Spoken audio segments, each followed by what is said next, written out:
नमस्कार, आप देख रहे हैं सिटी पोस्ट लाइव और मैं हूं आपके साथ हर्षिता प्रताप सिंह।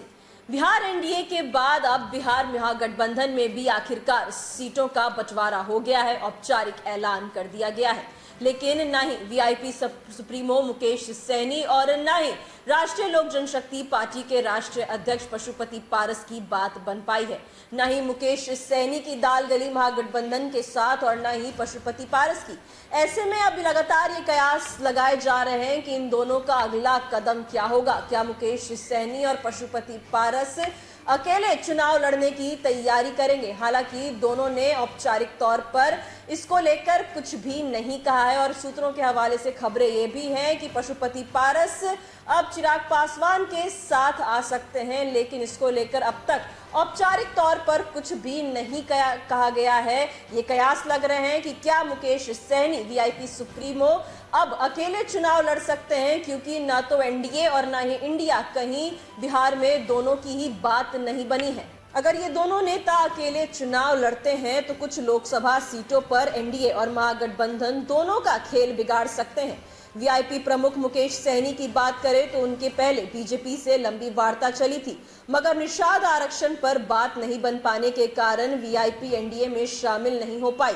इसके बाद सहनी ने आरजेडी और कांग्रेस से संपर्क किया। सूत्रों के हवाले से बताया जा रहा है कि मुकेश सहनी ने महागठबंधन में बिहार के 3 सीटों का प्रस्ताव सौंपा, मगर आरजेडी इस पर राजी नहीं हुई। अंदर खाने से खबर है कि आरजेडी और कांग्रेस अपने अपने कोटे की एक-एक सीटें देने का मन बना सकती हैं। हालांकि शुक्रवार को महागठबंधन के सीट बंटवारे के ऐलान के दौरान इस बारे में कोई चर्चा नहीं की गई।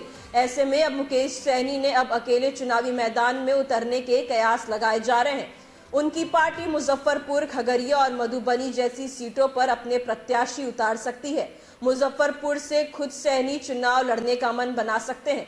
ऐसे वे किसी भी गठबंधन में न रहकर चुनावी मैदान में उतरते हैं तो एनडीए और महागठबंधन का खेल बिगाड़ सकते हैं। दूसरी ओर पूर्व केंद्रीय मंत्री पशुपति पारस भी अलग थलग पड़ गए। एनडीए में सीट बंटवारे में पारस की पार्टी रालोसपा को कुछ नहीं मिला। इससे नाराज होकर वे एनडीए से अलग हो गए और केंद्रीय मंत्री के पद से भी इस्तीफा दे दिया। इसके बाद उन्हें महागठबंधन से ऑफर मिला, मगर वहां भी बात नहीं बन पाई। अब महागठबंधन में भी सीट शेयरिंग हो गई है, जहां रालोसपा को जगह नहीं मिल पाई है।